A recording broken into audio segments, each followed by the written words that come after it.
Welcome back again to Croke Park for our coverage of this afternoon's All-Ireland Minor Football final between Derry and Meath. The dignitaries arriving here at Croke Park for the big game.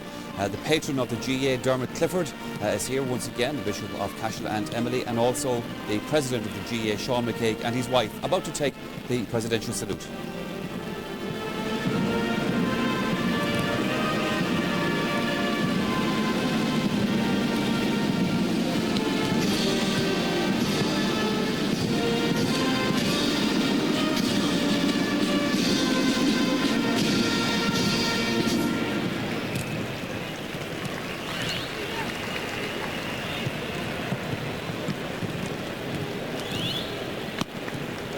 So on the oncoming Luke Class Scale and Dermot Clifford will take their seats in the box ready for this match, and Taoiseach will also be here with us this afternoon. Pat Spillane, a final word before we go to our commentary for the big game. Who do you fancy this minor match? Well, you know, as Colm says, form coming into this minor final has been very topsy-turvy. Meath were certainly impressive in defeating who I thought were the two best minor teams in the country this year, Galway and Meath. But I was impressed by Derry in the semi-final against Longford. Now, they gave Longford a go and a pint of a start and really demolished them. Okay, maybe Longford froze on the day, but I thought all over the field they were a physically strong team. Their midfield partnership very good. All 6 forward scores from play. O'Kane at full back, tremendous full back, and Michael McGoldrick there in the corner. Remember Michael Hussey was the golden boy of minor football this year. Michael McGoldrick, no score from play off him, you know. So I think Michael McGoldrick's sister at the Kilmacud Croke Sevens last night, and she was asking us to say nice things about him today. So there you go. I'd slightly fancy Derry. I think they're a strong, physically strong team, a good all-round, good balanced team, and I think Derry will do it. Yeah, 10 years ago, of course, Colm O'Rourke, as I mentioned a little bit earlier, we had some future stars of the thing. Seamus Mallon, by the way, here to watch the match today as well, but some future stars it turned out to be. That's right. The core of the 92-93 minor team is the present senior team in Meath. You know, you had Ollie Murphy, Graham Geraghty, Trevor Giles, Darren Fay, and a whole host of other players who've come on to the senior team and really have been the stalwarts of the Meath senior team. I hope that the same thing happens today. Meath have a good full forward line with Barry Regan, Joe Sheridan and Brian Farrell. I'd be hopeful. As Pat says, Derry looked very impressive. Meath are up against it, but Meath have upset the odds in the last 2 matches, so maybe and often have done indeed over the years. So hopefully it'll happen again. Well, that's the Meath team there, Colm, and as we said before, you know so many of the players on that team. So at the moment, the Taoiseach is about to arrive here at Croke Park, and he is being introduced to the crowd, being accompanied, of course, by Liam Mulvihill, the Director General of Cumann Luke Class Scale.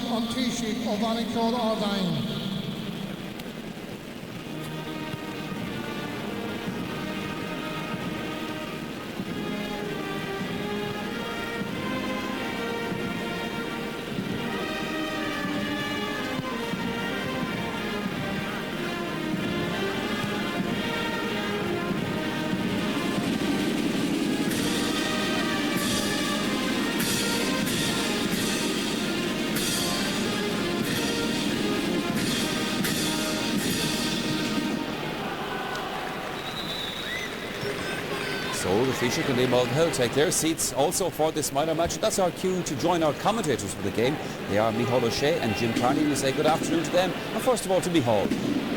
Gurmil Mahagat, Michael agus the father of Fidden, Nami agus Fidden Rede, Edirik and Hreve Wuchten, Dan Gahru Uedenso, Coranta Markham, Kuntanami and Lien Yernoch of Watersuit, Lady Nochodor, Shets of Fidden Rede, William the Fiachantura, Savlian and Media Kochdown Mae, Agus Deshigan Inish, Fiachant Eden Rede, Agus Masha, Hoshia Brown, Gan Ian Aharu, Ed William, on Lauder Nochotsagas, Yadana Lauder, Father Lashley, Gerard O'Kane and Captain, Last Mother, Mark Lynch, Anna Hahikasud, Anna Cosson and Mohalar Torke and son Bradley agus Convery Bert Wura Hiagura agus Tussahe Anna Abigail Fadaka Ontachon Sporala and so Barry McGoldrick, Cahill O'Kane in the Hatslot, Paul Young Gimmert and Ziu Vlian, James Bates and the Sticks of Foon agus Kieran Mullen, be the Rana Abig agus Condit Moden that no Lawyer Chiniat Fidden Ridi, Bessie the Dirigation Wuchtent and Giad Vlian or Media Kochdown Nae agus or Yahan Cloher, that no shit so.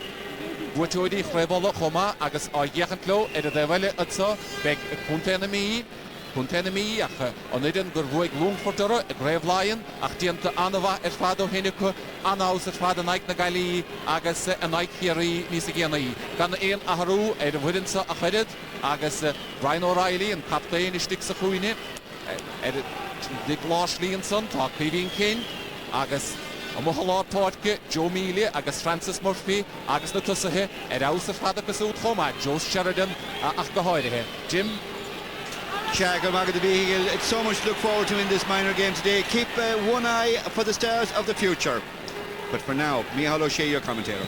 Rory Convery agus é dhéir get a chuir an unsaí bhilteisteach Joe Paul Young ach imithe amach ar sé lína bhfuil níl go fóil anna chosan dianta Paul Young ach tá na dóg séite ag an moltóid agus séircic bheith ann do chunta na mí. Cóid bheag na gaotha ag chunta na mí sa chéad le ní tíróláidir chuig an lá aus fad chun caide. Anna chaide macha Joe Lord na Páirce agus the chunta na mí doch dagan an Fadlá Páircinson Francis Murphy bhí annach lohan láidir nach ige chalís dianta go cosantóid chuide an son agus séir kick the chunta na mí. Counsa heb na láimhe clé agus an lántasach Joe Sheridan Edir Panesha a Hogan se Joe Sheridan ag panéal sínsir na mí bhí idir fi sé ar a grám on Ahan bui go he agus le Joe the caide ceannaí shall builte gacha agus deisige chunta na mí gan of locáile san ag duine acha locáil am náisige chunta na mí ach glantamach Harris Lord na Páirce bhí seansa tuna ag Sean Stevens ach a mithe Harris siúdaisteach agus glanta I Joe an chlíháin agus deisbha an so ag Joe Keenan bachta ag Joe Gúpú timppel, bhfuilte go deasaige go dtí Paul O'Shea Hosantha dianta ach Calais dianta an son agus an moltóid pisachor an té a bhí ciúntach aige agus a dtíann Dara O'Halloran a bé nó an fearrthaid a dalamh Joe Keenan ar a dalamh agus sin páirta buí deis eile fiochantar seo. Well, some strict refereeing here now, and you can see why there, because that certainly was overzealous and a hand was raised there, and that's very good officiating there by the referee, and of course the linesman was right on the spot as well. It was a yellow card offence, and our replay clearly showed there the extent of the offence. Marsin, séir kick de ruide, agus Dishansa ag Cathal O'Kane. Cathal, bhíonta go maithige, buaite go maithige, agus an chaid buaite go deasaige, decha John Chúine, agus anó na dhíhil, anna dhíhil dianta go Paul Young, ach anó na dhíhil imithe amach Harris a daobh líne. Mar sin, séir kick de chunta na mí, nó kick daobh líne.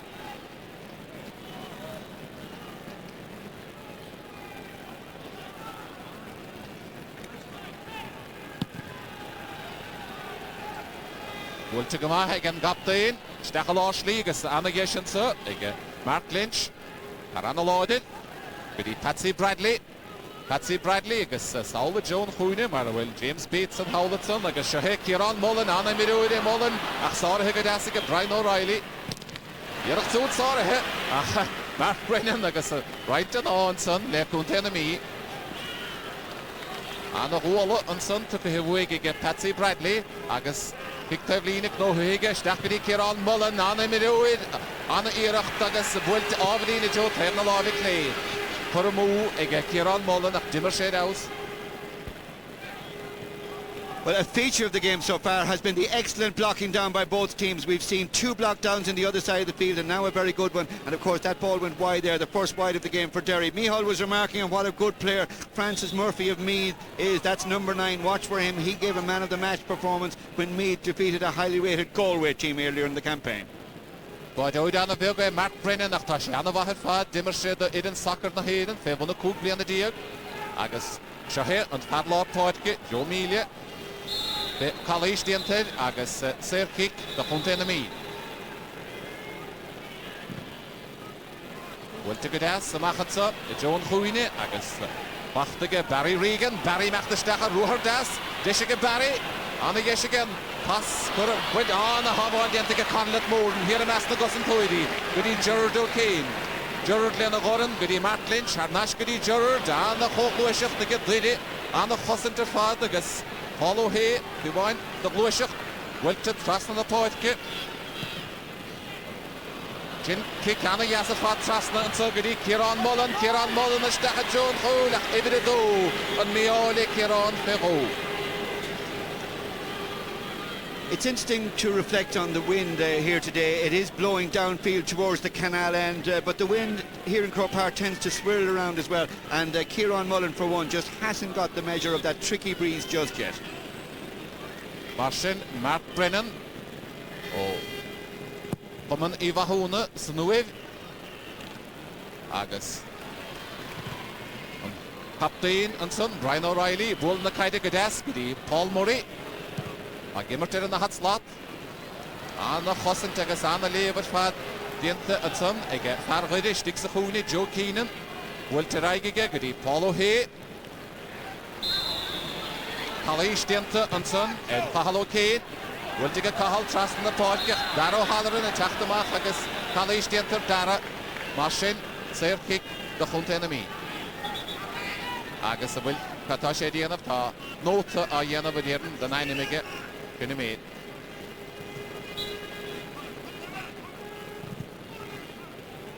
And the kick and long holy, Thomas O'Connor, getting the on board, get meter with it, Hassan Kama. Brian O'Reilly, agus Jehantle Brian, Kieran Mullen, Bachtige Kieran, David Kieran, Gamasach Lohela Canish, Ernashitson, Gedi Mark Lynch. Mark Lynch, Gedi Paul Young, a Gimmerton Zio Blaine, as a Kale, Lemenoid Vidi. Tight marking by both teams in the early stages. It may be a little unusual that we've played 6.5 minutes without a score, but here's a Derry chance. Mark Lynch, Mackley Mickey, Unterstach, Gideon Waltersach, Bachta Gadasset, Sonnig, Parlor Tortgen, me, Francis Murphy, Druff Will Kick, Gideon Mark Lynch, Gideon Waltersach, Paul Young, Shahe, Paul Young, will take a Paul, a Joe Cleveland Lobby Dish, Decision Sinimert, Agasana, Vachich, Diana Howell, will to Trasna, Gideon James Bateson. James Bateson, the Macquarie, Rory Convery, good Rory, Chancellor Rory, Achan Boydewit, the Hunt enemy, Mark Brennan, Achtamach, Agus, Wanta Gadasiga, Hapigama, Hanimert, Wilta Eraigadi, Kieran Mullen, Kieran Ishel, Acha, and Raishi Varas, kick Pugvedragastahad, kick Pugvedragastahad, the Hoidi. So we go over 7 minutes of play in this first half without a score. We were talking about Francis Murphy, the midfielder to watch for, but watch too, as Michal made reference to a couple of times, for Mark Lynch, the Derry centre half back. Their number 6 will be a minor for the next 2 years. Council Bultic Tapwig, on the Gala on Sunday. Yana Gala get Barry McGoldrick, Agastafos, Agasta Fixer, no, get Barry or did it. Barry McGoldrick, Agus. Mackley Sean, the Vicha Gimmert, Le Aintrim, Ian Dimmerich Sheptel, Agus, Amonich, Le Aintrim, Agus, Emilian, Afrefour Groine, Comogich, Comogi, will to count more order. Anna, Lana, Rennie, Bachta Gadasigan, that Lord Torque, Chance to get it, yet score a Hollitsach, Nivite, Alon Irachti, Council, James Bateson, Roada, and Hernalavi Clay, Irachti Paramu, again, did it.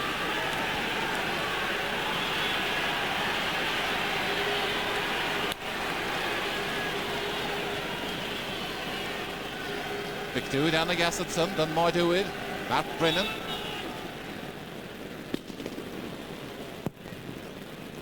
Wilte, Aberdeen, Harris and Lina, Kulveda, because the Mehoruri Convery, Puntahoga, Joe Mealy. Enemy, I guess, Kicksayer, Gnohe, and son, again, Owen John. Wilte, Trasna the Poitke, and son, Goody, David Morta, Matt Desha Ruher, David, Lena Kitoig, Yoga Council, Wilte Gadasiga, got chances to get Joe Sheridan and Vike. Well, Hashikin Hissen him to get Actionelle. Gurmahagut, it follow he. Achtamachlehe, Uharanava, and Lon Holy. Will take a Dassiga, and so good he Kahalo Kane. Kahalo Kane is Stach, Deshatso, again Brian O'Reilly, Bachtige Brian, Lena Oren, Machkadi Francis Murphy, who gathers the head on the whole Hain, Lena Kitoik.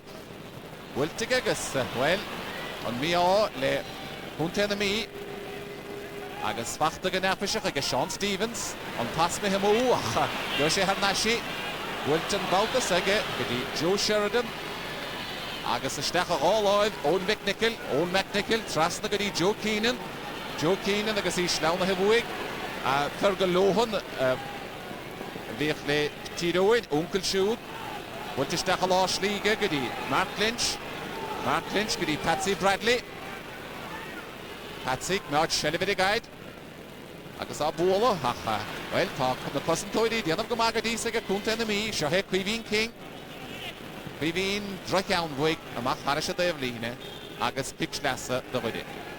We may have had to wait a long time for a score. Indeed, we're over 10 minutes now, but we must admire, as Micheál was saying, the defensive play by both teams, really. A little too much hand passing creeping into the game, perhaps, and both teams will have to opt on this big field, you feel, for more foot passes now. Certainly it would be more the Meath style.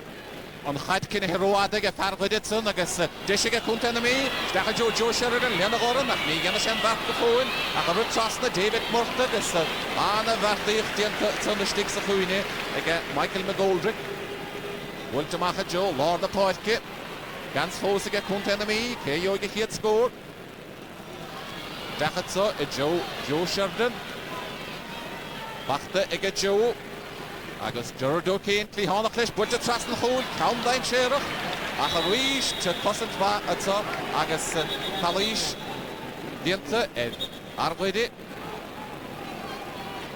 agus an báidúid ón McNichol a hócaige counsa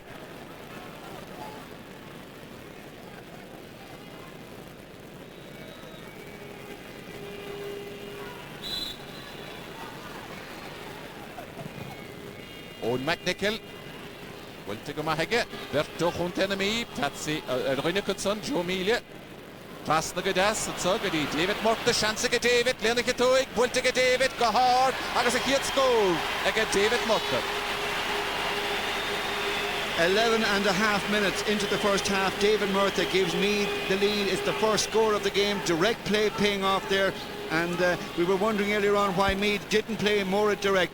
But here was David Murta. Now, he was unchallenged. The tackle came in too late. Good score by David Murta. It'll be interesting to see now will Meath play more direct ball and get it into Joe Sheridan, who did get some goals this year by punching the ball to the net. He's a powerful fellow to punch the ball over his head to the net. David Murta, Crave ile éireann le fáidir ag an nuamh agus dimar sé na cóiríocha le fuidir na héireann. Iad scór an sa pachtaige. Agus deisinis ag Conlet Morden. Bhfuilte go deas ag Conlet. Anna pasa staccarín bharid na hatslát Cathal O'Kane. Cathal go hard agus a chéad pointe do gaide ag Cathal O'Kane ach Conlet Morden ag inne. Conlet Moran, of course, is a son of Mickey Moran, one of the top coaches in the game in modern times. And again, direct play was the key to that score. And again, you feel here in Croke Park now, 12 minutes in, that both teams have upped the tempo, that there's more pace in the game, and from pace comes scores. Cathal O'Kane, Uncle Siúd, Danny Ball, a bhíoch sin a bhaine stúidit hídóin. Gimmartir na hatslát an sa do bhuide afach agus sin annach bháil ag Rory Convery san éir titithe buinte go hafach ag David Murta. Seo he David, Derek slí ganamh do hen. Agus a ríis na cosantóirí anna ebig tá bharta dhéanamh ag an dáhéamh an sa an lán cholaí Gerard O'Kane an captain i Derek inspiráid a thuirtáireann go dtí Cathal O'Kane. Agus ní léon Royal Atra na cahánig. Agus Paul O'Hay a hócaig an saorcaig. Bhfuilte go deas agus bhfuilte go gaiidige agus an lán cholaí an lántasach Paul Young a meachtasteach. Paul agus anna haíige bainte go go deas an san agus a chtéúnta dul de Thomas O'Connor go dtí Brian O'Reilly. Bhfuilteach again Cuihín King fanna taobh agus bachta go deas an san ag Barry Regan ach bhí sé lasmod an líne i dtéir muir. Mar sin Picslesa agus ní maile Benny ready as dóibh ná. Ach sé Joe Keenan a thucaige seo. Bhfuilte go Joe ach Sarah Henson ag Patsy Bradley go dtí Rory Convery. Rory meacht leis. Anna chlátar a féad tappa sí seo istigh dhéananig. Táirithe go deas agus Wilte amachad sogadi James Bateson gadi Paul Young and I guess get Paul my goal on a hobble is again Mark Brennan. Some all no talk again Mark Brennan on the Rasper.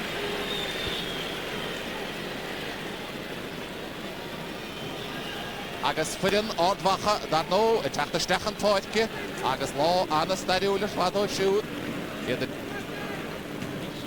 Derry yn coron y hwrglod yn giadwys gyda wte ordfacha agus yn bain ystwy Joe Kernan ystig yn y lor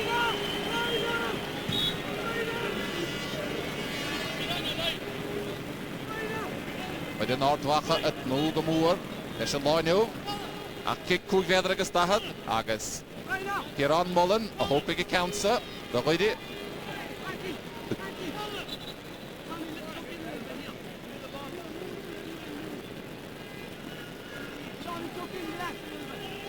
Da he Kieran, Wilte Joe, tref na lof I klege, ach, Fantas yn ymwrt, sara higen moedwyr, Mark Brennan agos le big deshe Kieran Mullen a rish, had I ysem bautasa.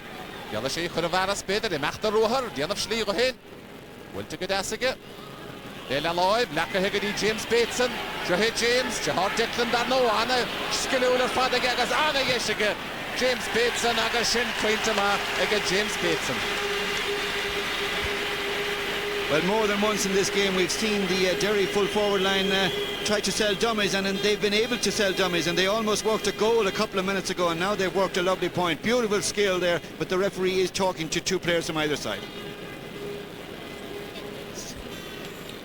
So the Meath fullback Thomas O'Connor, who was playing well, very comfortable even when he had to go right out to the wing 5 minutes ago, and the Derry full forward Paul Young. Are they both getting yellow cards? Yes. Chorta bwys, nid triw cawn eich pad marsin yn ywfagys Siachwyn. Mark Brennan, wyl tymach ag eich bachta gydas am hwt ag Patsy Bradley. Patsy, wyl ty gydas ag Cahal O'Kane, Cahal ag Garel eisiau, Anna Gara, Anna Rohar diad ag Cahal, Anna Iesig, wyl ty ag Cahal agos Anna Ffeint ag Cahal O'Kane.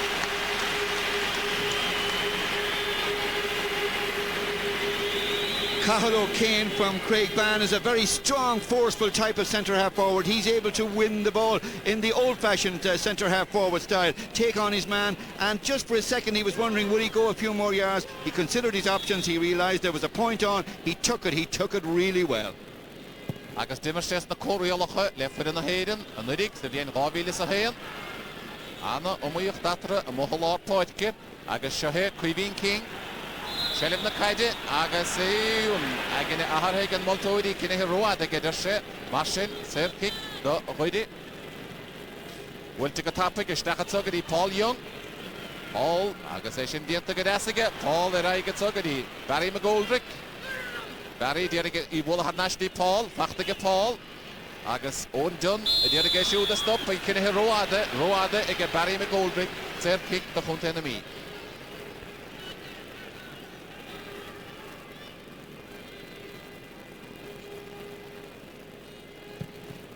Nakelek no Kashedi agatson. Wilte macha Joe Lord na poetke. Bachta gadas ege Paul Murray. Wilte gamahige agus darno Shahe amachta stachatsa Barry Regan. Desh lena ketoig lagi rach. Tara hege nafishach ege Owen McNichol. Basna na poetke. Wilte gadas ege Anna Khoimer tatra agus a gale machatsa Michael McGoldrick. I bwyntio o Michael afach, bwyntio o Gydasenson, ag Paul Murray. Basna gyda Owen Dunn. Wylte rai, gach bachta gydas, da wedi ag Paul O'Hay. Wylte gohol y dron pleflini. The first 10 minutes of this game were slow and tentative, but just watch what happened here earlier on. There's a little dummy coming up and then a shot and a great save by the Meath goalkeeper Mark Brennan. Micheál was saying earlier he wasn't the tallest or the biggest goalkeeper in the world, and indeed one of his kicks out just got to the 45 metre line. But what a great save it was by Mark Brennan. There were a couple of dummies there too, so there's a lot of skill, good close ball control in the Derry full forward line, and they lead of course now 3 points to 1, and Meath most significantly cannot get quality ball in to their dangerous full forward Joe Sheridan. Counts up Wilte macha Joe Lord na poetke agus Berto chunta na Meath, Ger McCullough, Wiltistach ag Sarah Gadas, ag Paulo Hay. Wilte Congracht an Devline, ach Richt, Paulo Kane, Rafainte Gadis, agus Cridwash Shelve Bultige, agus the Council Bulte Gadas, Harnashige, Gadi Paulo Hay. Paul, Lena Oran, fast on the Podke, and son, Gadi Kieran McCallion. Callion, Vanna Devline, agus Pachta Howlett, Kieran Mullen. Kieran am Achtashistach, Ruhar Dassa Yanavige, Wintergo, Apach, agus Anna Vartich, Dientetson, again Thomas Connor. Agus Brian O'Reilly tachta gaudid ach le cúnta na mí an council.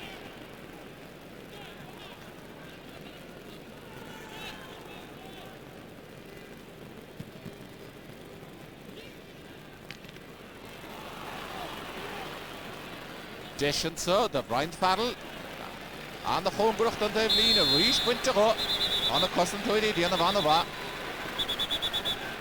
agus Paulo Hay in a dollar, Axer kick, the Ridi.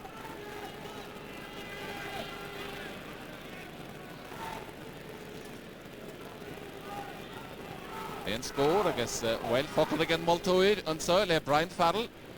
Agus Corta Boy, and Caro Corta, Brian Farrell, O Hirshin Day, Barsa.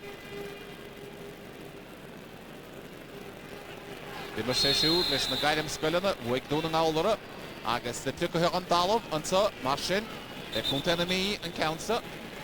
Wasmod and Lina Kugvedder Gestahad, agus Sha, Hediveder Diag, Marialder Asen 2, Lena Kine, agus Anna Yeshinish, again Kuntanami on Dorna Alidu. Score Anna Ishel Goodisa. On the ball, on the ball! Wilte Harris Drasnon again Brian Farrell, Marshin, Brian Farrell and Dornally the Higagadi and Faint Boy.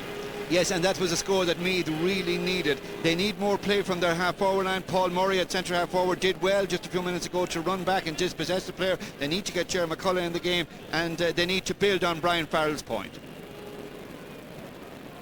Gan atra achadof in Faint Boy agus Coidvet Nagi Hafach again Kuntanami Sikirla. Why do you read it? I did a garhin, a roll, a Mehanachine, I guess Fachtige Francis Murphy. Francis. I guess Jane Yarachta Yanavig, Shelvach Mother Guide, Genta Gadasig.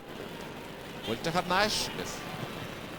Wilte Stach, Gadas, Yoga Bodio Edisha, Wilte Lana Warren again, Time Sheriff, Capas Gamirach Shady, Nigin, Pedro Captiantige, Paulo Hay, Kalish Denter shoots, a sort of a draw. Agus le Didi an Council, Kalisha Gerardo Kane on top lane, went to deep, Joe Paulo Hay, Nisha Paulo Hay. All agus Shellim the Kaida Kaitige, Bachta Harnashige, went to Harnash, Gideon Van Law Torke, Patsy Bradley, Agus Bachta Nishige, Pahalo Kane. Pahal here a Masna Gosantoidi, Kaurulo, and Mohen Dihil, Dientige Paul Young, a Hait Meharisha Devlini, Kicksnassa, the Handlet Morden. Handlet Morden, Magda Vicky that no, and Yadi Gas, the Stachatug, the Kieran Mullen, and of Locolig, Brian O'Reilly, Brian the Machkadi and Vanlaw Podke, Joe Mealia, Fast on the Podkigas. Keyo, gets Gorele, well, Hyde Clapper his year, after her Fadenson, Agus Pachte, get Gerardo Kane.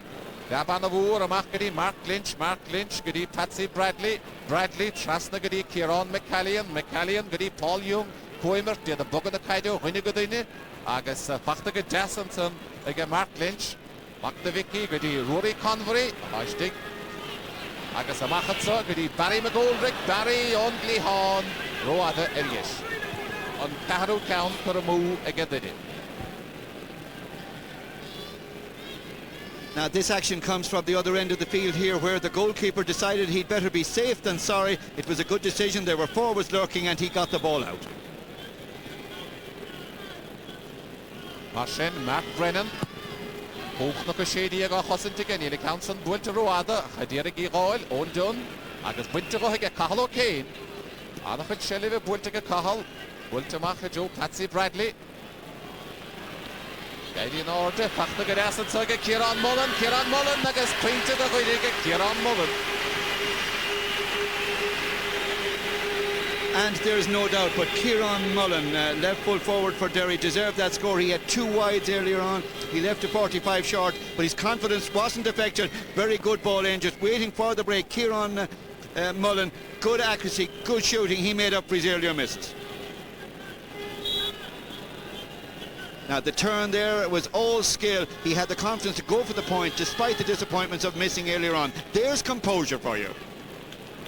Martin Wiltemach, Sean Stevens, the other content enemy, Hooded and Unsay, Bultestakadi, Show Sheridan, Light away, went to Hudson, like a Kieran Malian, Agus Bultica Kieran, Guardian Long Holy, Gerard O'Kane, Naklish of Ruher, Lenahoran, Nagasa, Anna Bushak the Gadidi, and Glick Noshede, Anna Yeshatson, like a Barry McGoldrick, 20 to like a Barry McGoldrick, Griddy, Diana Gamahanish. Probably the score of the game. Barry McGoldrick coming through there on the run, judged it beautifully. But a notable feature of the first half is that the Derry fullback Gerard O'Kane, 3 times he's come out the field positively, attacking the ball, attacking the game. He just doesn't want to mark the dangerous Joe Sheridan. He wants to play the ball himself, and from that a score came. On Pointus first and Immert Goodisa. Wiltemach again, Mark Brennan. I guess Wiltemach again. I couldn't guide in the Varus, Goodars and Son, Halish Diente, German Color. Agus Kadayanig Moltoidinish. Well, Janashe Nota, one item, Wiltica topic, again, own John, Stachatsa, Biddy David Morta, Winter Hanaga David Amatlish Stach. Winneval, Agus Kalish Diente, Agus Janashe Nota, Ni Yanig. David Morta, Agnohigashin. Agus Brian Farrell when it counts a Hogant.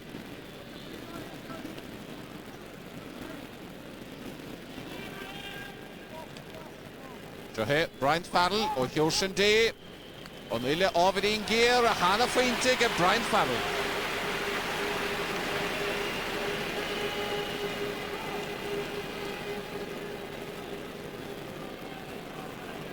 Brian Farrell.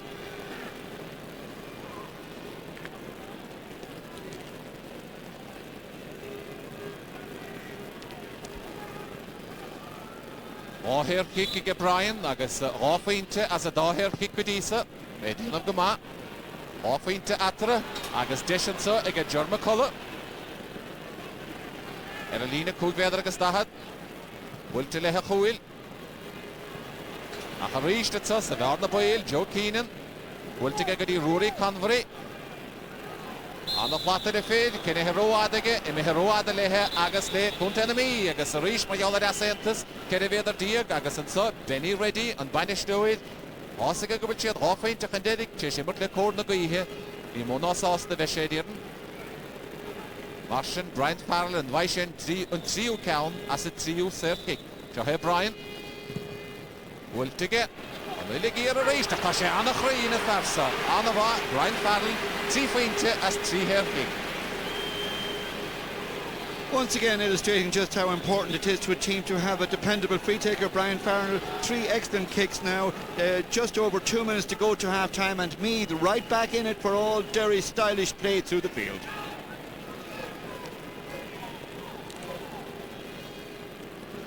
Owen McNichol, Sheshud and Cool Boyd, a week na Porialacha, left foot in the head in the Mlena. The whole lot pockets, Joe Mealy, had Pachtige, Zedirik, and Farmore, Joe Sheridan the Game Shoe, Shahe Joe. Will take a Joe, will take a Mahagas, Deshiga Kuntenami, and the Hyde Booker Hill, when you got the nigga, Shaherish, Brian Farrell, like I said, Caro Pinte, again Brian Farrell, Ashan the Vahagas, like I said, Hoharak, and Parnabalton. A minute and a half to half time, and Meath, though not playing well for long periods, characteristic of Meath football teams, they kept their composure, they inched their way back into it, and now they're level coming up to half time, and Brian Farrell has kicked 4 points, including that beauty from play. Marshini that Koharak don Tarnabalta, Agashina Tana Lelehama, Ach Didi a cousin tonight na Guihe, on Roy Nastu Udian. Follow here, will to get Asiga, trust on the Portke, and so, goody. Kieran Mullen, a Derek Conlet Morden, I'm sure Conlet Morden, Dinesheriff, Conlet Morden, a Derek Schlee, and of the head. And of the corner, reach down the Yesha, Rory Convery, agus cúltáchtach do ghuiile an fadlád póidge.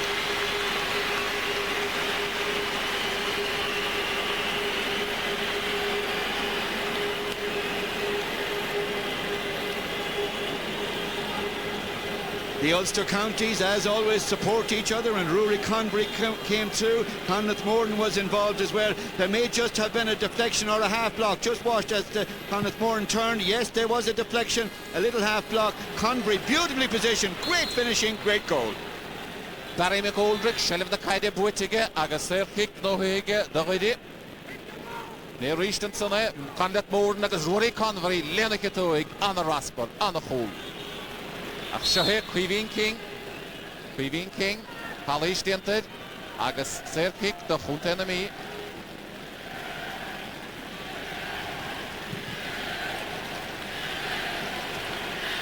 Moore father, and I on that once and I so reached to get Brian Farrell. Agus Palish Dented Brian, gimmert it out. And we do Shan Verna, Rivle Hammer. Gedi Keen, the Fuinty, Gudisa. Will to Garrett, agus the sticks the card now week. Marshin, kick, the own Nickel. Will to Gagas, a Markady, Mark Lynch, Mark Ganaloided, Fanadok Sheeting and Multoid, the Hammer. It's half-time in the minor final, and Derry are the leaders by 1 goal and 5 points to Meath's 5 points. A game that was slow to pick up, and after 10 minutes it did, but both teams will have to lift it more in the second half and give us what they're capable of, with some good football to come. Derry 1-5, Meath 5 points. And there's the score at half-time. You'll be with us for the second half of the minor final between Derry and Meath.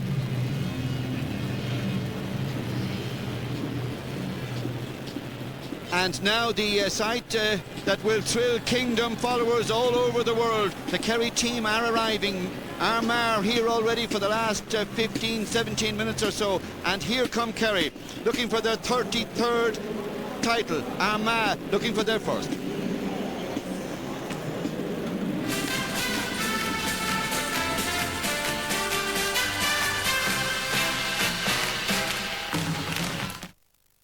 Now available to rent at Extravision. I'm fine there, but you know it's great things here, yeah. I'm fine there, but you know it's great things here, yeah. First of all, I'm really looking forward to it. It's great to be involved. Obviously, it's my first year. Lucky enough now to get to the final, and a few of the boys have been involved before. It's a major help, like preparing for it. So we're just looking forward to it now. It is our first All-Ireland final, and there is a lot of pressure on us to perform. But we're going in as underdogs, and we just, you know, we're confident in our own ability, and we'll play to the best of our ability, and we just have to enjoy it to play up to potential. Last year I was injured, and I never thought that I'd be in my third All-Ireland final, so we're looking forward to it, and hopefully, you know, things will go well for us in the day.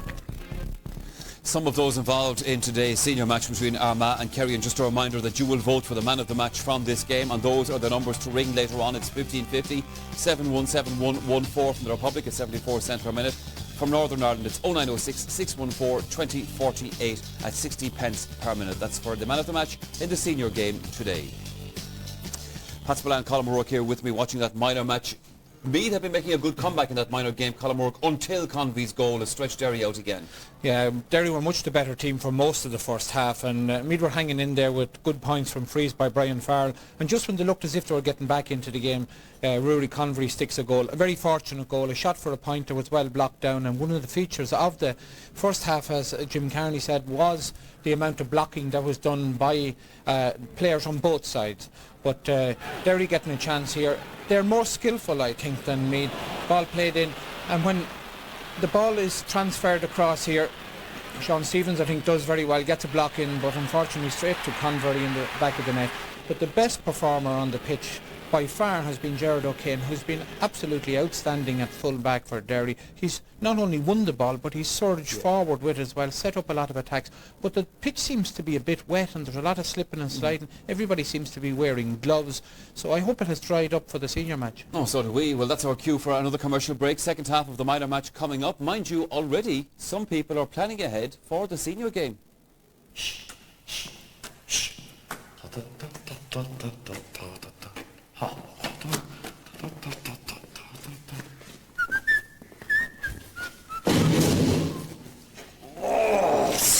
stains. Oh, filth. He wrote this.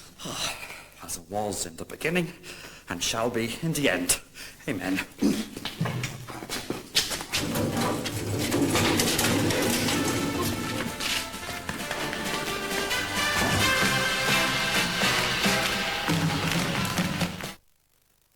Which of these two is currently using up more energy? Yes, it's Sean. Because right now, Sean's washing machine is washing only a half load. The lights are still on in the kitchen. He's left his bedroom TV on standby, and his heating is set an uncomfortable few degrees too warm. Energy. You can help save it and benefit the environment without too much strain. Spectraphoto has been caring for memories for over 30 years. Life in all its colour. The little things, the big things, they're your memories. That's why Spectraphoto gives them so much expert attention. Spectraphoto, caring for a lifetime of memories. Have you ever wondered what drives the best golfers in the world?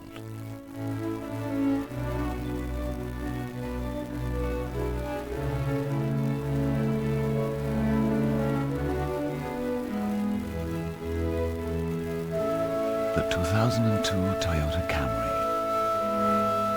preferred supplier to the American Express Golf Championship.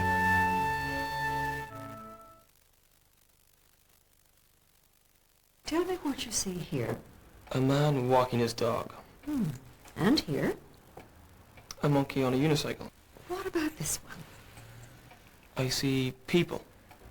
Good. Very good. Lots of little green people.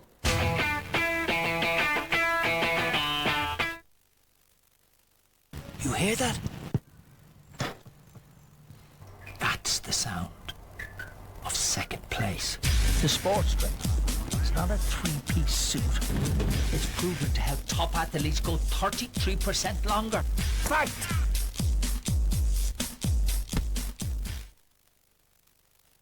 For the way we love, for the way we hold each other tight, for the way we laugh, for the way it always feels just right, for the way we work, for the way we say the things we say, for the way your smile gives you away. Sandra, for the way we live today.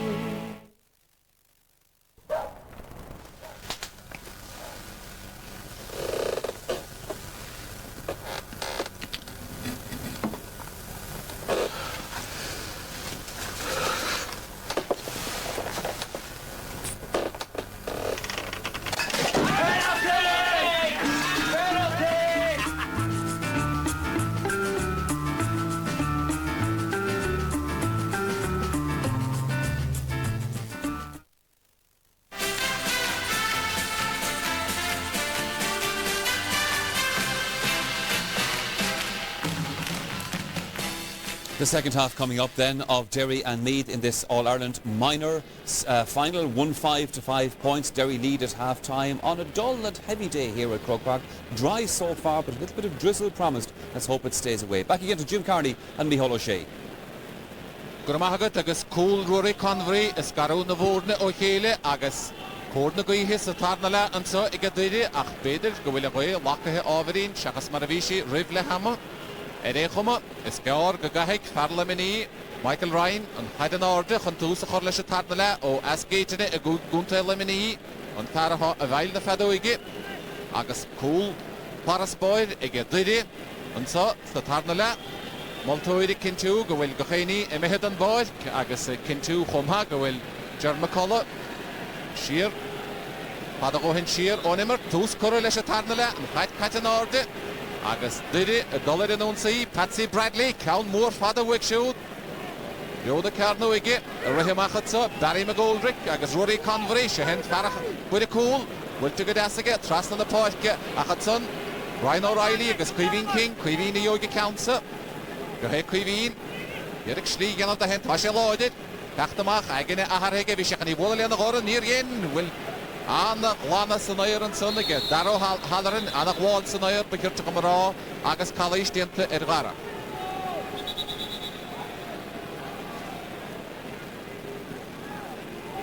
Dara O'Halloran, enige hoogige kansen, kan gadded, goedie Francis Murphy. Maar zo'n teampel, Harnash goedie Dara. Lena Gordon, goedie Quiveen King. Quiveen trust in de pootje, maar wel Paul Murray. Agus. Nachtische stachense. De hunte Nami, Sean Stevens. Bultige Sean, stachgerie, Farah gimmert aus. Brian Farrell, ille aan de hier ervat. Bultige Brian, en tolle bultige Gans aan de weilen. Miale, Brian en Baltussen. Hossen, Twahatse, ege Kieran McCallion. Wilte, ille hechulige, agus Hartashgedien, Maidowil, Owen McNichol. Agus Shohe Arist, Patsy Bradley. Atchen fachte gedasige James Bateson de stachgerie Cahal O'Kane ar de midor Cahal nachtische stach an de oberdientige Cahal agus en pointe inspiraide ege Cahal O'Kane and see you count. It's a sign of how the game is going Derry's way right now, that score came at the end of a move that started with a Meath attack coming off a post. Very good work by Brian Farrell, one end of the field, but when the ball hit the upright and came back, it fell to the right man from a Derry point of view, Cahal O'Kane. He can do no wrong right now. Chat, seeking the fainty Gadisa, all counts a kid lap. Mark Brennan. Agus Anna Palish Dinta and so at a Vadlord Poitke, Francis Murphy. Will to get Tapagadi, Brian Farrell. Arelle Hagemerted House, after Huntanami, a Shin Koranias, a Matlish, Brian Farrell, or two team play, I said, Diriga the Hurta, Leniketo, Gapro, added Clay, and Baltus. Brian Farrell, Agus, Chinchit Hiri, attack the Stachansa, Colum Coupe, Agus, Edon McAdalt, Lashtirda, Agus, yet Etienne Bishli, Estach, with the Forke Croke. Shohe, Owen McNichol, Pachta Gadasig, Paul Murray opach. Shohe Paul, Agasana, Hossin Dientage Paulo here, Hawk Shea, Kalish Dientage, Marshin, Zerkick, the Hunt enemy. Agus Ritrasna and Bautisa, David Morte, a Gimmer in the Coriolocha, Bauna the Aidenage, the Podrick and the Wave. Galmore or Wiltige, Gahaloshli. Agus, well, the lady is for the keen order, gets a reached and Farki and attack the Maclehead, Gerard O'Kane, on Captain Anna Roher, Ginchana, Hopla Roher Sakirla, Emma Harris Lord the Porke, Agus reached, Haraim Shihige, Agus I'm Shihige Dassige, and Baldusa, Kieran Mullen, Kieran the Maclish, Got Shelevity Guide, Yanakitoe, Gahan Bodo, the Yoga Counts and Bodo, Matt Brennan, good in Lon Holy, Thomas O'Connor. Reached Paul Murray, Mohidaguni, Lena Horan, Gideon Captain, Brian O'Reilly, Shohe Brian. Will take a Dassiga Brian, I guess, reached Fachte and Sonige, Brian Farrell, a Machatsogadi, David Morte, a Kunt enemy, Tridka Croke, David Morte, Panatalone, Agasair kick, the Hunt enemy.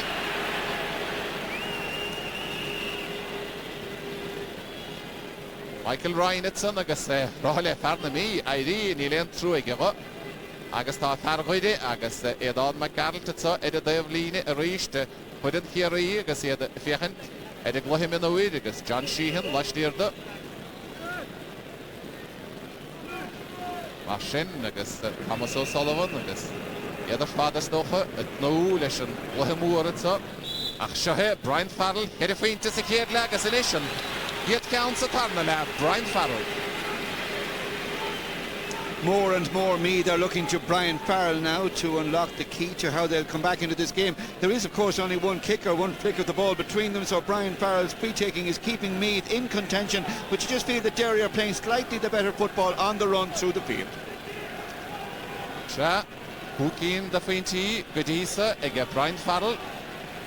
Old McNichol and the Vidian on the hand and geared away the Barker Croke gets up.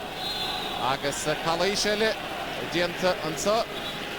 ige Joe Meath Marsin fair kick the goide on pole for Rory Convery Oscar to Hele agoni da Joe na Carno ige agus Bachta Gadas ige James Bateson Wultige Lena Horan amachgadi Conlet Moran agus ach Wulta Roa der yeshige Conlet Moran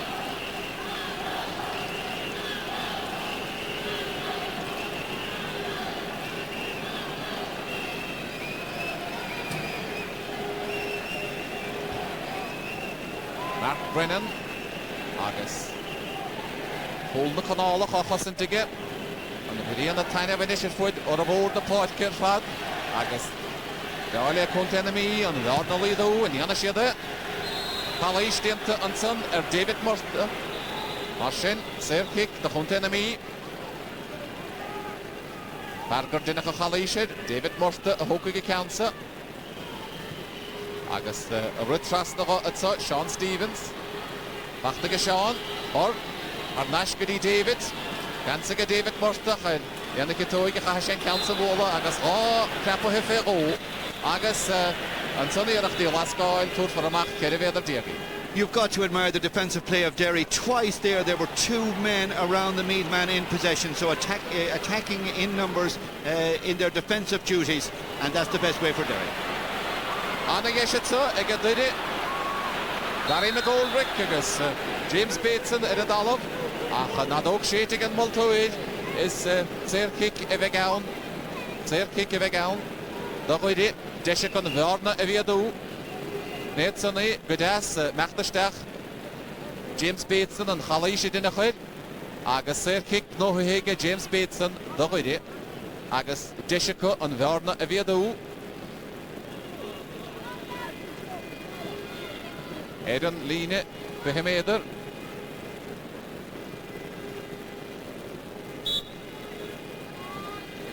Now on the rest of fad on Line, see whether Dieg and Kate score or fair kick. Dogoidi. Agus Dienta Gadas and Son and Verna Medahe, Keriki in the Fuinti, Atra Inish, Agus on Vernason, Medahe, there no, again, James Bateson, Jehard the Geklan Bateson. Mark Brennan, the Joe Tevna Lobby dish it, Agus Conlet Morden, Rory Convery, Wolafachtige, Wolafachtige, Rory Convery, Hashe Gortihe, Jahan Parafoy Cool, Rory Edidalov, Haffer Core Laisha Horrid, Nenson, Conlet Morden, Magda Vicky Morden, Agus Schnee Mickey, daar no wie gegimmert, even de schacht, wie de raum, let it. Na Kosantoidi, ach na Lattasahe, a Hanmak. Agus Eidehe as a mine stich, the Nonangal, Lediani. Well, what a big day it is for Mickey Morton. He'd like to have been here, of course, with the team that he coached, but he's here today with his son Conlet and all these young Derry lads playing so well today. But around now, Meath supporters will be wondering about changes, and certainly they could be thinking about young Mark Weirty, who scored a super goal when he came in against Galway earlier on in the campaign. Kaidan Hord, Wiltiger Rory Convery, Jonah Carnoige, Acha, Rish, Sir Kick, the Huntenemy, Ryan O'Reilly, Derek, David Muster, Reimshoot, Lihanachle, David, Hopach, Paul O'Hay, Hey David, Derek, Paul O'Hurda, Nietzsche Frisht, Achiavidin, Roadi, Agus, Vishefe, Ruige, Paul O'Hay, Amach Harisha Devlin.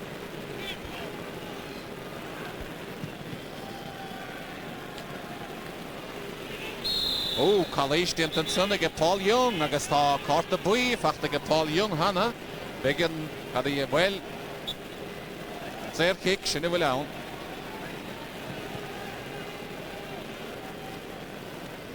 Guiding ordered, so Joe Sheridan. And the Yacker in Dolphin Keen, Yanavanak, Gerard O'Kane, on the Hossin to Fad or Yanavagan. Hockoligan Moyer and Sir Leshan Multoid. O Sheridan at Sundagus and Hatta Hidden Moyerga, Kashan Ordi, Atra Patchan Ordiga, Gaspachtagadasiga, Kahalo Kane, Agasinish, aha, or Roy Babuga at the Howl, Mehemach about this.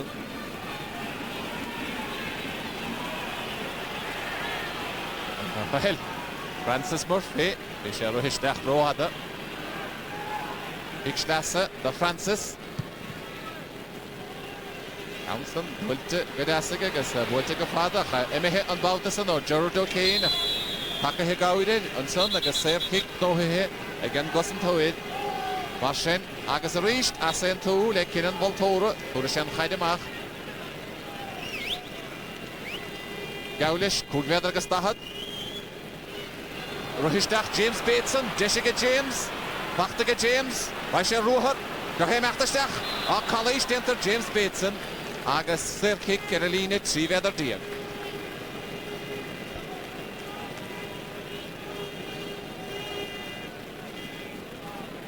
Buckle again Multoir, Le Dara O'Halloran, Rasha Loudlish.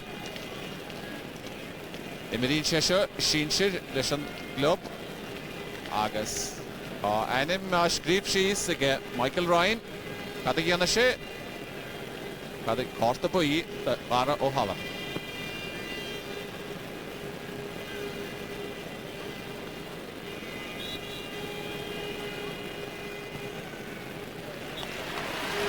Agus and Counson, Barnum here the hit the reached. Here in the hocht and gear the way to Stolem Goril. Cookie in the Finty, it on the phone.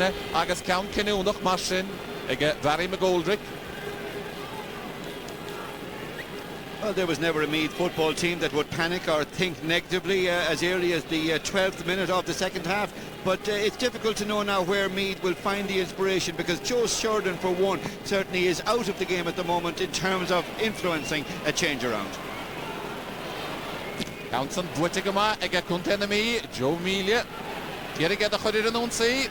Agus Bachtigama Haga David Murtha Gadi, George McCullough, Dachan Bodo in the Tachtamach, Owen McNichol, Bachtiga Owen, Agus Mintirvide, Anna Hostel, Shena Harish, and Blockhall, Anava, her father and Baltason, Joe Mealy, Winter Harnash, Agus Bachtiga Brian Farrell, Anna Erach O'Brien, Shin Colleen Onter, again Brian Farrell. So we asked the question, where would the inspiration come from? It's coming now from Brian Farrell, and that was a wonderful score, one of the scores of the game. Not easy in these slightly tricky, breezy conditions, but he got a beautiful point. Brian Farrell, number 15 on the ball, and that edges Meath closer. Janae on Sheo Pointe, on son, again Brian Farrell.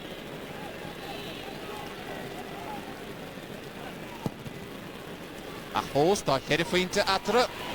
Francis Murphy, Ishtachgudi David Murtha, and Will Ashidi on the Hunt enemy. Anna Wallige and son, Istigalash League and Mark Lynch, or the Walls on air, Mark the Vicky Lynch, that no we have gimmerted in the hot slot.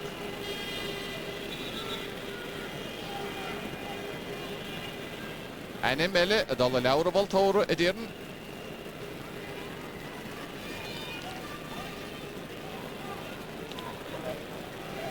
Ja. Corta Boy, Fachta and Son, Ege Paul Murray, on Kuyu Corta Boy, Stolem, Kuyu Corta Boy, Ge Kuntenami, Eges Countervoin, Ege Didi, Ach Shahid, Didi, the dollar in Unsay, and I do Glash of Adlaw, Porke, Patsy Bradley, and Varna Viado, Vuelta Joe, Tevna Lava Clay, on Sheo Count Kuramu, Ege Patsy Bradley, and Balthasar. To confirm that we have played 14 minutes in the second half and that there's 4 points between the teams. Derry the leaders, 1 goal and 8 points to Meath, 7 points.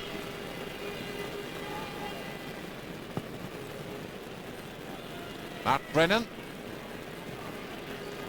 Will to Joe, Lord the Park and Headed a Dollar. Agus.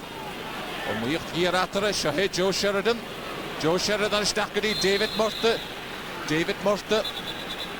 College Dinter, Agus, Kadiana Multoid, Turishe, Keriveda Diego reached Montasagi, Pasha Anna Giana Father, Asentu, Lena Hine, Agus, Escarga Meksha, Will, Enadi, Tahan Podkins, I get good enemy, Robert Brennan, attack the Dara O'Halloran, a fog in the podcast.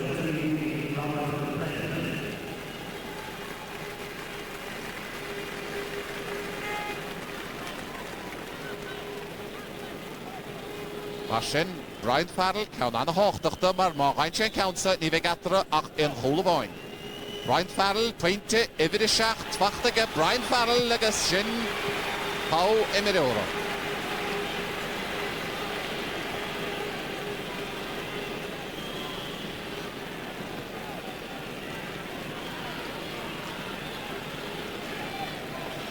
Marsin, kick amach, de Rudy.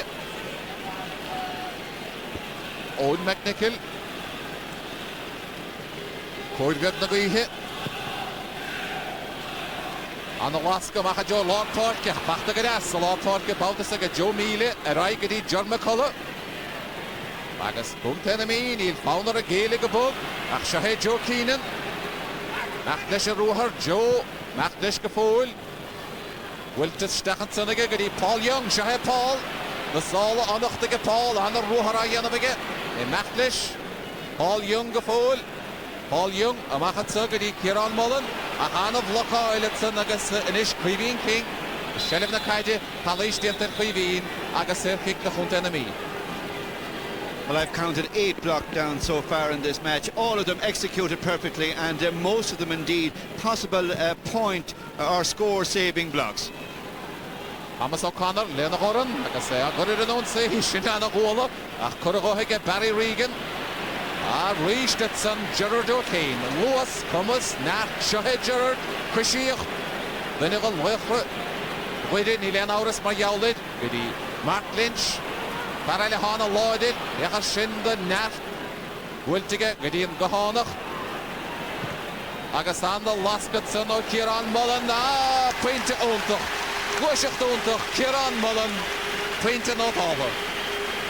We have lots of candidates in this match for score of the game so far, but that's it surely Kieran Mullen, because there was great work too by Mark Lynch, and remember he's only 16 years of age, and of course it started with the outstanding fullback and captain Gerard O'Kane. Marsin be Chris Brown, Anna Hostel Shin, Anna Huishach, Dagas Anna Ruher, Anna Huimer. Mark Brennan and Shin, Gwal, Anna Vassanair, Neil Fong Gaelic Bug and Hunt Enemy, Francis Murphy. Wall Anna Yes, Kalish Dinter Darno. Sir kick on Outme, Yartan Multo, Anna Ian Ershaw. Kahashan Ordi. Pishkarev Shebeder Slato, Outme Kart. And to confirm that the kick was not taken from the correct place, so what the referee has to do now is throw the ball in between two players. So very strict implementation of the rule. Francis Murphy, Ifachta Hanashige, a quit heen. Agus Shin Kalish, Ganena go, Sir kick the Ridi.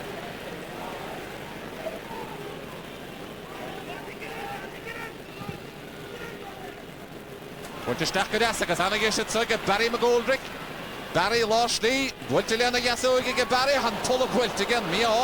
Agus Ruhistach, Paul Young. Paul Young, Agus Sean Stevens, Shahe Paul Young, Sarah Higadessaga, Sean Stevens. Agus Fachta Suge, Undun. Undun Fevru, Apachige Paul Young. Undun the Joe and Tevline, Agus Kickschnasse, the Rudi.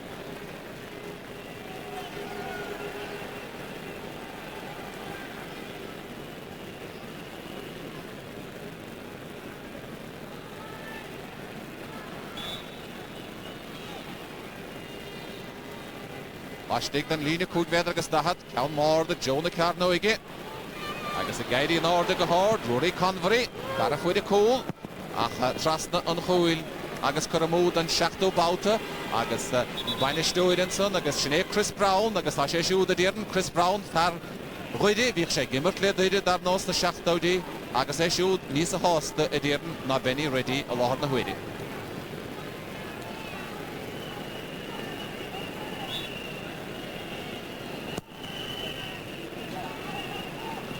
Wiltilena Horan, get James Bateson, agus Goody Kieran Mullen. Para the point to Dasso Hienivin, Trust Count I Cherach, Trust and Holach, Sarhishting home. Mialish and Madoid and Mialish and Vaishiat Cole. Kahlo Kena, the Havolish, Diggy Miel avoid and Son of Stola Mega Sean Stevens, Len of Rui.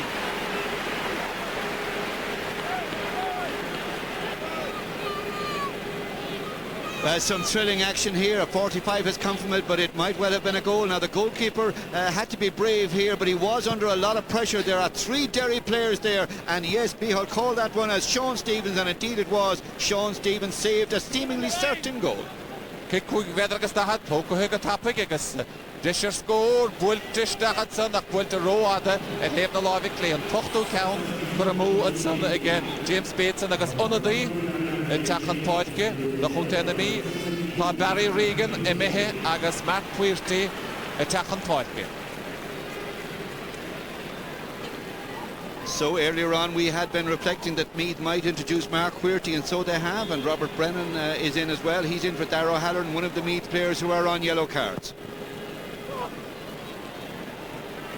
Ashen, Kikemach, Agus Captain Brian O'Reilly, Wachtige, Bultamach Gedi Sean Stevens, Mac Desha Ruher, Bultigadas, Mike David Murphy, Ni Vaig, Buntahohige, Stigetsunige, Joe Keenan, Agus, and Adok Shater Rishtig and Multoid, Agus, Katasha Dianov, and well, and Reich Animele, and Reich. On Padlord Portke, Francis Murphy, Tafiskura Ershood, Gahe Francis, Multoid, Michael Ryan, Oleminich, Alautlish, Agus Porta Bui, on Sheo Count the Hunt Enemy, Agus Count of Oin, Egadidi.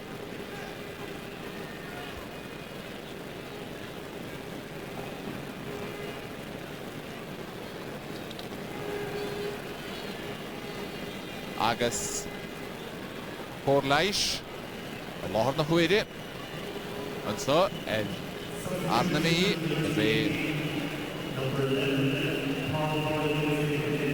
Onadi Tachan Poitke, Terence Farley, Tachan Poitke, and so the Hunt Enemy, Agus Terence Farley, Agus Paul Murray, Emihin.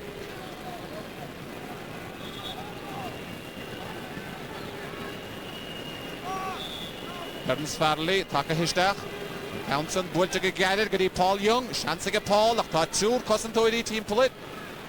Bulta Trasna, Agus Bachte and so, Ege Barry McGoldrick, Gedi Moronoch, Bachtish Stachat so, Barry McGoldrick, Lenniketoig, Egas Bultige Dasig, Egas Bulta Harisha Trasna, Ege Shin Pointe Anna Yasagas Vilmille Anna year.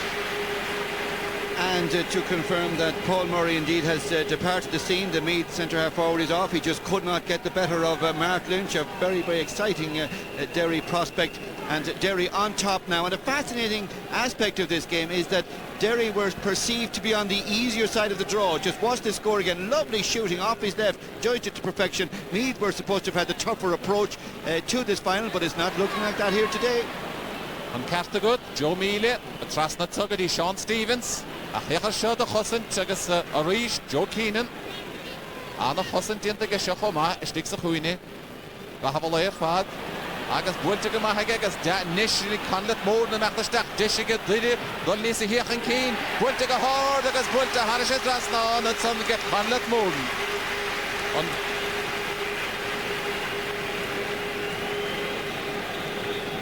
Another moment for Mickey Morden to be proud of as his son Conrad raced in from the left wing there. And of course, traditionally down through the years, Derry always produced great minor teams. And while this game might have been slightly disappointing at times, we had some beautiful scores too. Meath are making another change. They're bringing in their number 20, Alan Reynolds. While it's been disappointing at times, the man gone off is Ger McCullough. We have to stand back and admire these Derry scores and indeed their sweeping moves through the field. Jack Common Mahasa Elridi, Femmer Der Jim, Dilian Aurus Marjala Shin, Agus Alan Reynolds, Maravi, Jim Ra, Takahan Torke, and out Ger McCullough.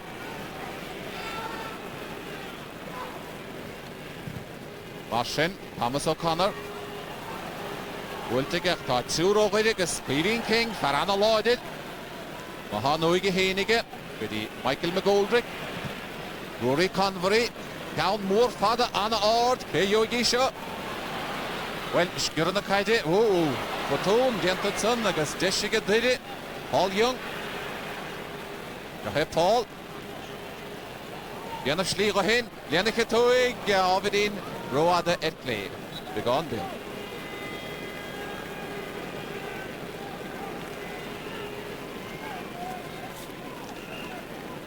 Paul Young and son, Agus, we shall shoot the gamer to be in Ravile and Ike Horkoi, and we be on Spodian, my other dog heart the boy. Nilen Aurus, Nagabia, Didi Hanu after an oak, Kiran Mullen, a done Jehu Bauta, Kuramuga, Ach Takoman Mahasara. Agus, Por Leish Lekor, at Hosentoir, Nami, and so, Allah Nahuidi. You're on Mullen a chuir counts in the move. Crompa cushion a Vadlar Portke, Francis Murphy. Francis Murphy is the player suffering from cramp. He's one of the players who brought Meath to the final with some outstanding displays. But for all the quality of the opposition that they beat in their last 2 games, perhaps it lulled Meath maybe into a slight sense that they had done an awful lot of the hard work. But this Derry team, it was known they were very talented, and so they're proving. Crompa Cushitson agus an Fadlar Portke agus John Brutonenson an Tír Híiseach agus dar nó Francis bí te siúda gimmar de Lár Portke agus an Taoiseach agus an Tár Dasbug agus iad go léir ort chóirle dar nó an son agus se maca an gusa agus dimid a hársúd le dhuide le sin sin dhuide chomá se hiad dhuide agus anna hásta dar nó bhfuil siad chun cín ar an ónsaí a gcónaí Mach leis istechansa Barry McGoldrick tífainte go dtí aga Barry agus calaístiantar Barry deisige an bhearna bhéadú ní sa bhó fós agus ana mille fós a leabhar bholtóra. Well, ní lech nóta dianta den gansad.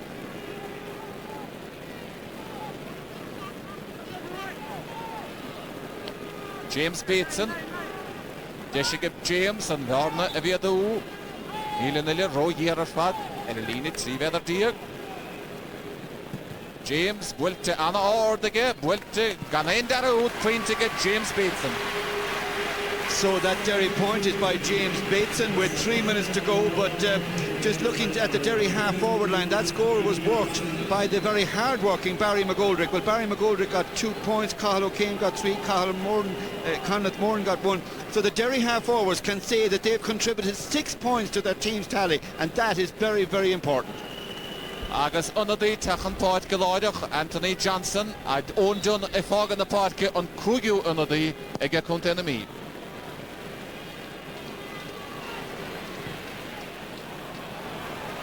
Anthony Johnson takathe óndún I mithe.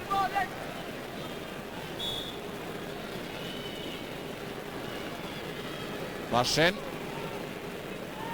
chunta na Meath agus iad chun dédig Agus Ritheráislo, Common Mahasara, Gabiana Wohick Colin, Tom Markham, Akshahe James Bateson, Borshe Pointo Hienef, James Amaklish, Lenakato, Gaga Shin Pointo Elle, Niha, Capas Gurba, Ach Niha, of Mihalish, Meal avoid it.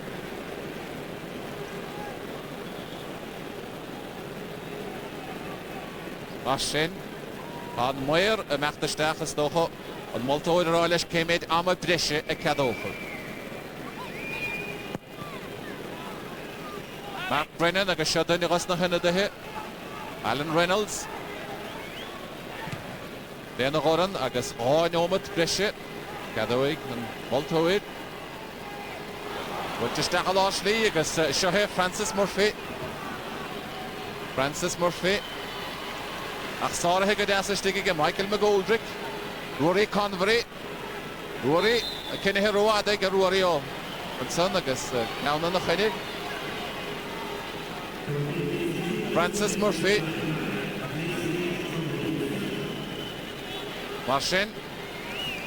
Francis Murphy. Dierig a bhearna líadú. Sinnaí anna siad. Bhuiile sin counsa. Jonah Carnoige. Chundiantaige agus catá an cicúi bhéadar agus dahad.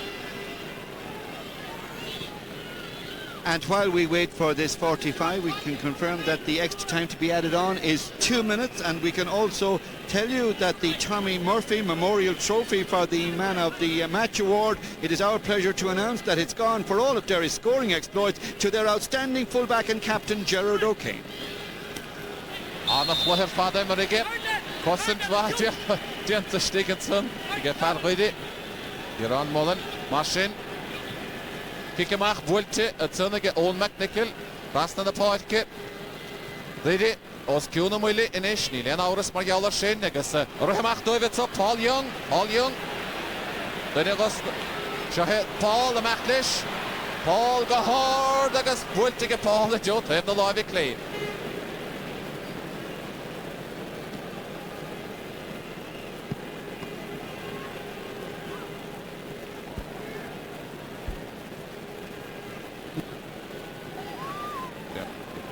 Martin, Kikimach a Vegown, Mark Brennan, Joe Sheridan, Erai Gadi, David Murta, Utsa Gadi, Alan Reynolds, Brintero, Aga Shahid, James Bateson, James Amaclish, Bultigat James, Agus be Deshenson, Kieran Mullen, Ach Emehimach, Harish and Devlin.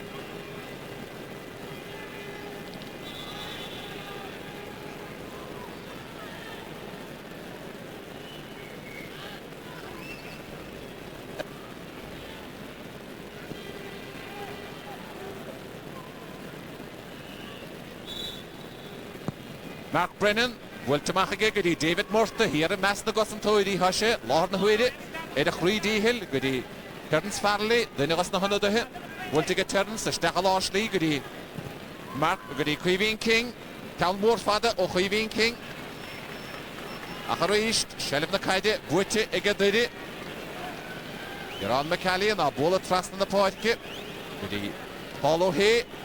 Yeah, the bug of the Kaida, or Winnigadas, Paul Young, Lena Horan, Frasnat Sogadi, Rory Convery, Shahir Rory, Turishef score, Wultiga Rory, go hard, that had no love clay, done Guyo Count Diag, and so cooking Diag, Cora Ed Bolieger, Eg Kusud, Roytown, Eg me, Echten did a Shellif Galade, a Hobwitte, Egadid.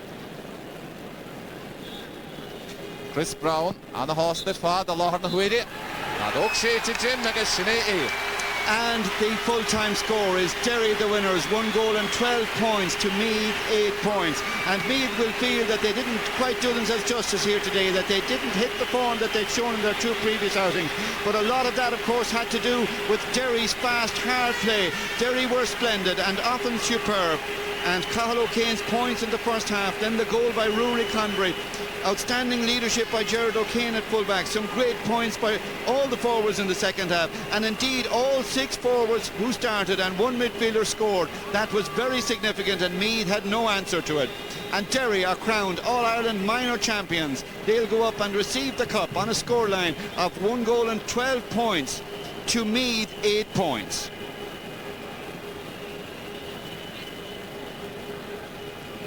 So a deserved win then for Derry in this minor All-Ireland final. 5 of the forwards scored actually in that game. I don't reckon that Paul Young got any point, but certainly a very impressive display by them. And of course Rory Convery's goal from midfield as well in the first half, a clinching score. Pat Spillane and Colm O'Rourke have been watching that match. Colm, well, you can see the sadness and disappointment on the face of these young Meath players, and obviously you're disappointed for them, but that was an impressive Derry minor team, I think. It certainly was, and Derry should have won with a lot more in hand. You know, they totally dominated the second half of the game. A lot of very, very impressive players. Gerard O'Kane, the man of the match, even though personally I don't agree with man of the match in minor games or underage games. Yes, I'm not exactly sure where that was parachuted in from. It wasn't our part of the setup, I think but anyway. Better off in a team sport to leave it a team, particularly at underage level. But the Derry forwards had far more skill. They were completely on top. They had something like 15 wides. I think Meath had only a couple of wides. So, you know, really outplayed Meath totally. Pat Spillane, if we don't, speaking of Gerard O'Kane, the Derry captain, if we don't see this man back in Croke Park in years to come starring in the Derry senior team, well then I'll be extremely surprised, to say the least. It was as fine a performance given by any minor in a final. It was outstanding full-back play. And it's gone as the traditional type full-back of the blocker, the stopper, the high fielder. This is the Seamus Moynihan type full-back. Yes. Attacking from the front, getting to the ball first. Gee, his stamina, he had an engine on him there today. He was carrying the ball to the halfway line.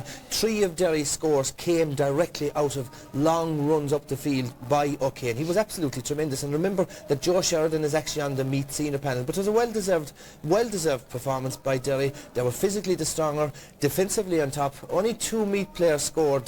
David Murta got the first score from play, and only Brian Farrell was the only. Yeah. 3 of them were replaced. 5, like you said, of the Derry forwards.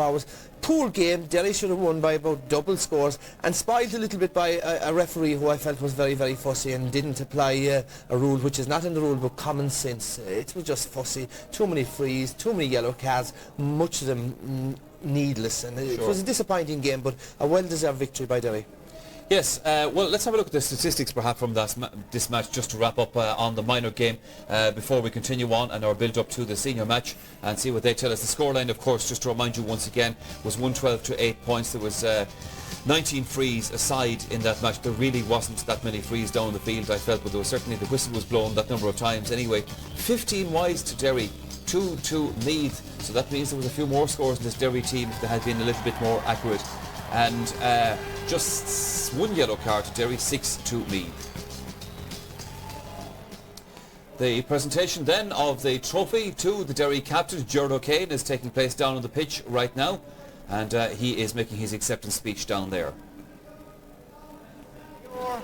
I could not love Armagh so much, loved I not Kerry more.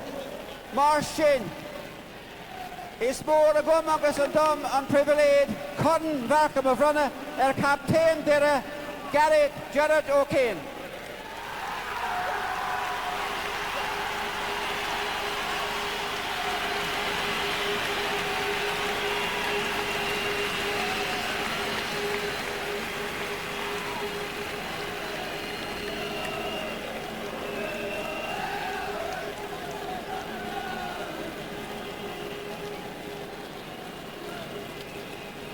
Reverend Fathers, and Taoiseach, and Uachtaráin,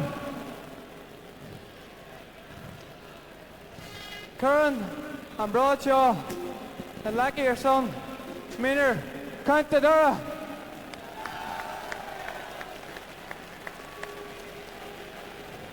Mawakas, the Banster, the Ferrin, the Me, the Huggy, the Glehe Clua.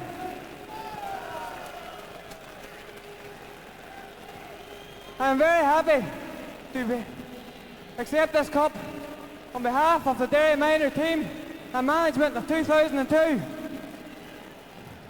I would like to thank, first and foremost, our management team, Chris Brown, Paddy Crozier, Aidan O'Brien, Charlie O'Kane and Bernie Henry.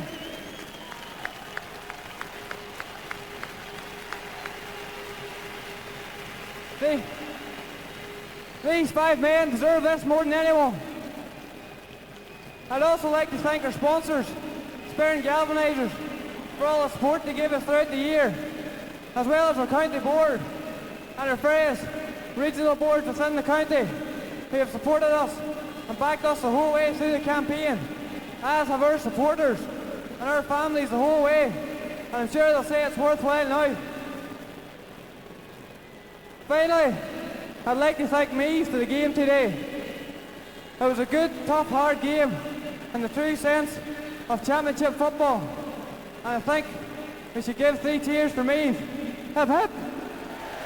Hip hip! Hip hip!